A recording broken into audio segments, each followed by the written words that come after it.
People who've seen nice people finally snap. What happened?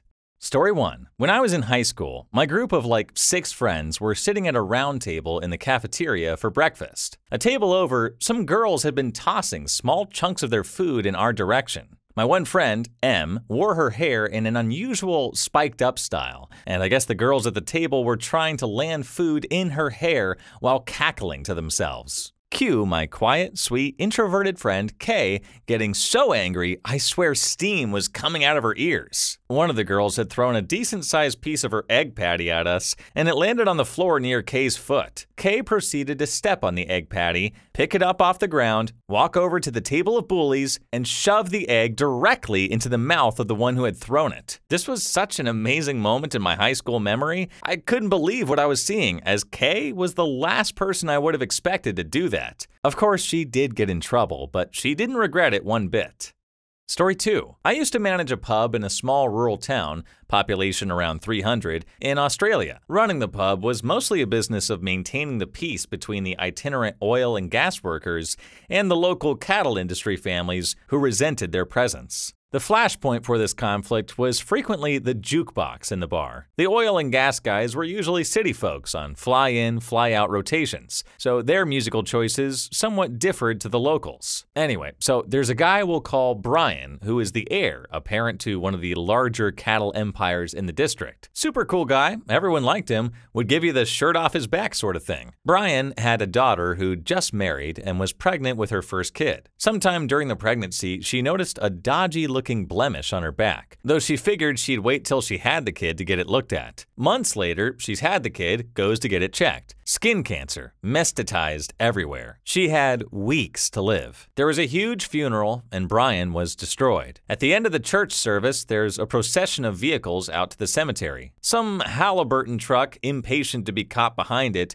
plows down the side of the road and spews dust over the whole thing. From then on, Brian would be down the pub every other night. He'd get half smashed and then put that fricking If I Die Young song on the jukebox that was popular like 10 years back. Man was circling down the drain, but nobody really knew what to do about it. Anyway, one night, Brian's at the bar and the song is on the jukebox. Some guys in Halliburton patch high-vis start bitching about the song choice. I tell them to just leave it be, but one of them gets up and unplugs the jukebox. Brian plugs it back in and puts the song on again. One of the Halliburton guys calls Brian a old idiot. Brian tells him to get and, well, I don't remember who threw the first punch. But between the fight starting and the couple of seconds it took me to break it up, Brian did enough damage to put the guy in an ambulance. For those who are wondering how this all turned out for Brian, there was no trouble with the police, because the town didn't even have a police officer at the time. And the gas worker couldn't have his boss knowing he'd been brawling with the locals at the pub. I haven't lived out that way for a couple of years, but last I heard, Brian was still running the family cattle stations and de facto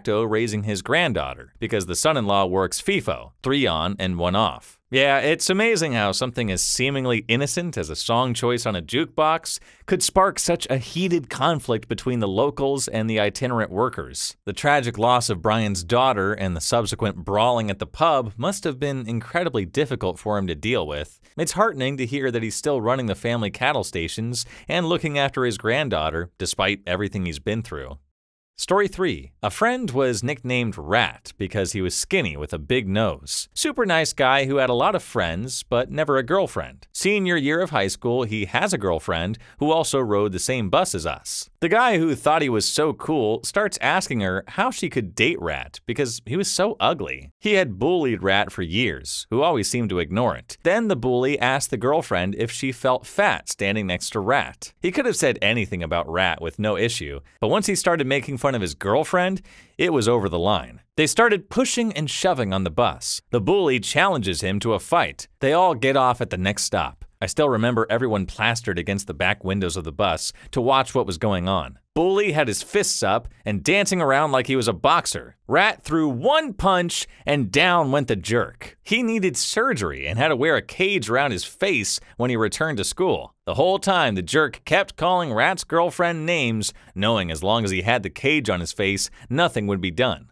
After months of rehab and training, he decided to challenge Rat to another fight. They get off the bus together again, and again he puts up his fists and dances around. Again, Rat hit him right in the nose, and down he goes again. Everyone yelled, and the bus driver pulled over to radio for help. We thought he offed him, just broke his nose again. I'm sure the jerk thought the first time was a lucky punch, and no way a skinny kid will get him twice. I lost track of Rat a few years after college. He was still skinny and going by Rat, still a nice guy, and life seemed really good for him. This was in the 70s. If something like this happened today, the police would have been called and lawsuits filed. Story 4. Freshman and sophomore year, the same kid gave me at the bus stop and the whole walk home. Every single day, non-stop harassment. Just kept needling me constantly. So many people asked me why I took it, but I was just really shy and passive at that age. I stayed quiet and didn't react. One day the kid tries to push me into some bushes, thinking it'd be funny. He'd never gotten physical before. I grabbed his wrist and put him on his ass. He went down on his back, and when he tried to get up, I put the past 2 years into a single punch that put him right back down. Next day in school, kid had the darkest black eye I'd ever seen. He wasn't at the stop for the next few days, and when he started taking it again, he never said another word. I shocked a bunch of people, but turns out lots of other kids hated this guy and were jealous I gave him what he had coming. It did a lot of good for me, and the positive reaction kind of helped me to come out of my shell. 10 out of 10 would punch again. Wow, what a satisfying tale of standing up for oneself. It's terrible that the protagonist had to endure such constant harassment from a classmate, but it's inspiring to hear that they found the courage to fight back when their safety was threatened. It's understandable that they were shy and passive at that age, but please remember, violence is not the answer. Always avoid fights. Always try to solve things in a more peaceful way. Story 5. So this story is from the time I was in high school, 2 years ago to be exact. Our group had this guy, we'll call him N. He was pretty popular and everyone liked him. You want to break up a fight? You call N. You want help with mathematics or physics? You call N. You want a midfielder for the football or soccer team? You call N. You want to talk to someone? Guess what? You call N. So we were in the mess when a guy, let's call him A, started teasing our friend, P, because how fat and ugly she was. A and his friends were laughing, passing comments around. N told P to ignore the BS. Then A and his friends started throwing paper bits and food at us. N told A to quit it. A didn't listen and told P that her father left because he couldn't stand how ugly she was. This was pretty much the last straw. A's friends got up and N punched both of them in the face, and one of them ended up with a bloody nose. Story 6. There was a kid at my school in about 7th grade. His name was Frederick. He was loved by everyone, was so nice and donated to charity regularly. Everyone knew him and respected him. One day a new kid came to our school. We'll call him Josh. Josh was a big douche. He hit people, pushed them around, threw food at people during lunch, just honestly a big a-hole. Well, one day he decided to pick on Fred by doing stuff he usually does.